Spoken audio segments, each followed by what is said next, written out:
If you're watching this video, then you found yourself in the middle of a career change and are looking to get started in agriculture. I know that feeling all too well. A few years ago, I was in your shoes. In the midst of a career change, in the aftermath of COVID, I spent hours and hours combing through YouTube looking for education, searching for a mentor, trying to find someone that would point me in a direction that I should go, I felt like I was kind of in the wind, learning everything on my own with no real direction. And I want to fix that for you. Now, don't get me wrong, I found some really cool people along the way, some really cool YouTube channels and mentors. Stick around to the end of the video and I got some channels I think you should check out. But if you're looking to get into agriculture, I would advise that you first and foremost take a really good long look at your purpose. Why would you like to get into agriculture?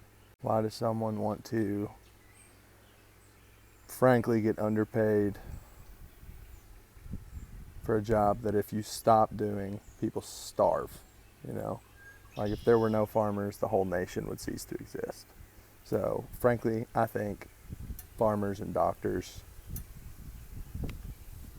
one's preventing illness, one is treating illness.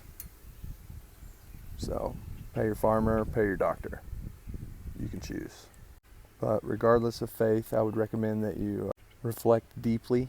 I, myself, prayed, spent a lot of time in prayer, talking to God about where I should go, what I should do, how I should serve. Is this the Lord's will for your life? Find out your why. Why do you feel led to agriculture? You'll need a solid foundation for why you're there on 95-degree days in July in a high tunnel. I'll just tell you. Or, 60-degree, 50-degree days in the spring when it's raining. Like, you're going to need to know why you're there. What's the whole point of it all? I'm not one to romanticize it. A production farm's not for the faint of heart. You'll have days you want to quit, days you want to cry. But like I said, if you have a solid foundation for why you're there and the purpose for why you're doing it, nothing will make you want to quit. Definitely the most difficult thing I've ever done, but probably the most rewarding job I've ever had. I get to see a plant go from seed to sold throughout a growing season because I help start seeds, I help grow them out in the field, transplant them, and I help her at market. So I literally get to see it go from coming in off the truck in the seed packets to going home in someone's grocery sack. I get to give recommendations at the market for how I think the produce can best be utilized and like the best recipes, best practices for, storage and stuff. And I get to experiment and learn every day. Those are all things that I highly value. Serving others, education, and taking risks.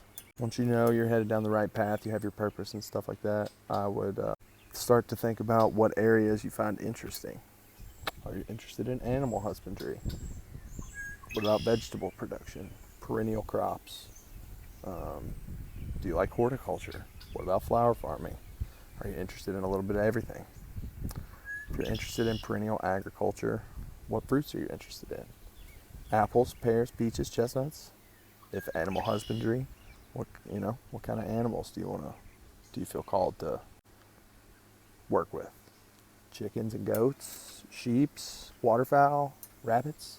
If produce, what crops would you like to learn about? There's people that have highly diversified crops and there's people that specialize. When I was in Lexington, when I work at the farmer's market in Lexington, there is a garlic farmer. That's all he does. Garlic and value-added products. There's also a mushroom farmer. That's all they do.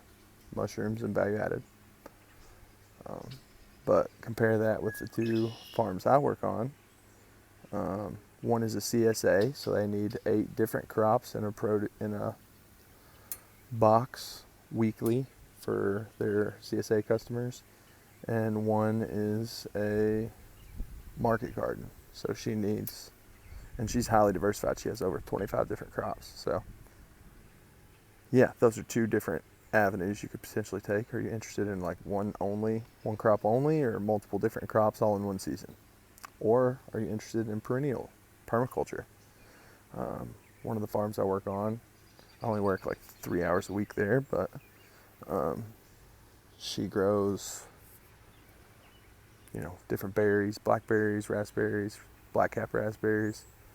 She also grows apples and pears and pawpaws and flowers, bee balm, strawberries, elderberry. So these are all things to consider when, moving forward in your journey.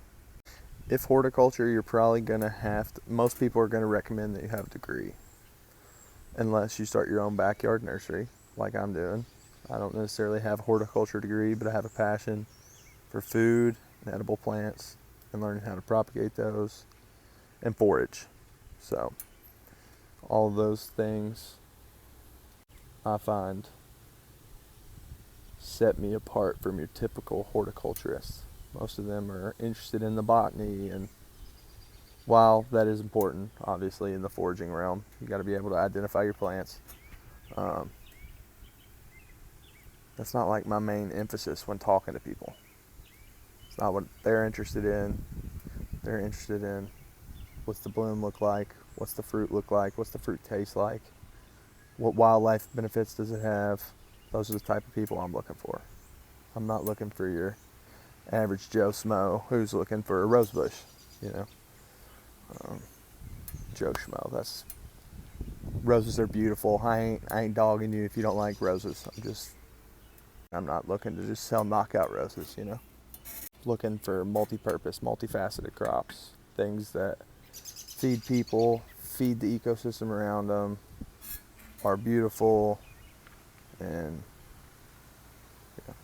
if you're interested in flower farming, do you like native plants? If you're interested in horticulture, that's a booming thing right now, especially around me. There's 2 really good native nurseries that I hope to have not gotten into contact with anybody, but I'd like to tour one of their nurseries at some point in time. Just check it out, take you guys along for the ride. If you'd like to see something like that, drop that in the comment section below. If you're interested in flower farming, what type of flower farming? Do you want to sell wholesale and sell to, florists? Do you want to grow for events and specialty orders like, say, weddings or bridal showers or things like that? Or are you interested in direct-to-consumer, taking it to a farmer's market and having a market stand? Or, maybe a farm stand?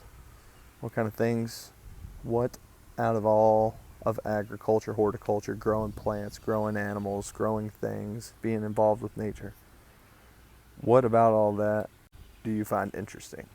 Once you answer these questions, then I would recommend to get your hands dirty. Are there any farms near you that are hiring? Do they need an extra set of hands? What's their expertise? What's their enterprise? Do they do animals? Do they do flowers? Do they do multiple things? Could you volunteer there? Could you work part-time? Could you work during a summer?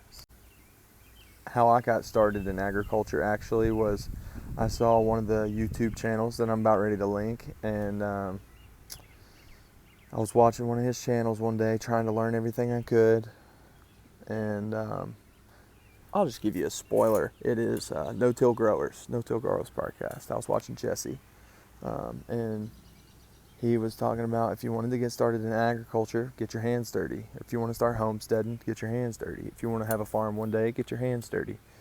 And so I reached out directly to him. He's semi-local to me, so I reached out directly to him, and he responded fairly promptly. Give him his props. It was right in the middle of the season, or right at the start of the season, and he responded back. We're a smaller operation. We don't really need any extra set of hands right now. We've got somebody, but I do know someone, and he referred me to a good organic producer out of Versailles, and that's actually how I got my start. So yeah, reach out to somebody. Find, an influencer in your community. Find a YouTube channel. Find someone. Reach out. Reach out to somebody that posts about plants online. See if they know anybody. Reach out to somebody that has a degree in it. There's lots of different ways to get your hands to get moving towards the end goal. You just got to actually take that action. And then I would apply and work for a summer. That's what I started out doing. I started out in August. Actually, I think I started out, the beginning of August, about the time teachers went back to school. And I finished out until November. So August, September, October, November. So I worked about 4 months. That's how I got my start. You'll find out really quick whether you like it or not. There's a lot of hot days, especially in August. If you're not acclimated, there's just some days when all you can do is come home, eat, drink, get some, a little bit of TV time in and go to bed, and just to wake up and do it all over again tomorrow. But there's nothing more rewarding in my mind in terms of work. I've worked in a lot of different avenues. I could never work in a factory, but I've worked in a truck on third shift.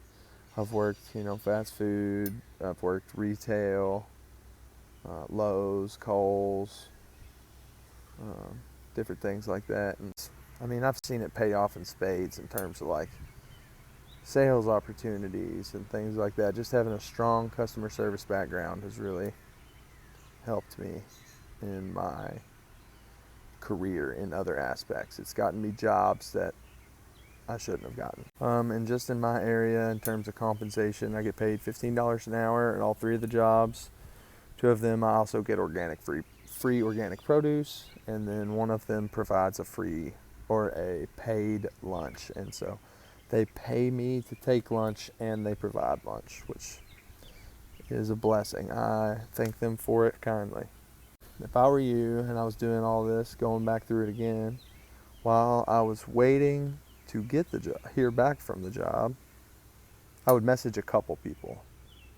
I would find local farms, at least 5 in my area, and reach out to 5 to 10. Then while I'm waiting to hear back, I would look at the channels I'm about to offer right now on the screen about now, and I'd recommend digging into some of their content. They're great teachers. They've been instrumental on my journey. Yeah, they've helped a lot. So if you got something out of this and you think this was valuable, I invite you to subscribe along.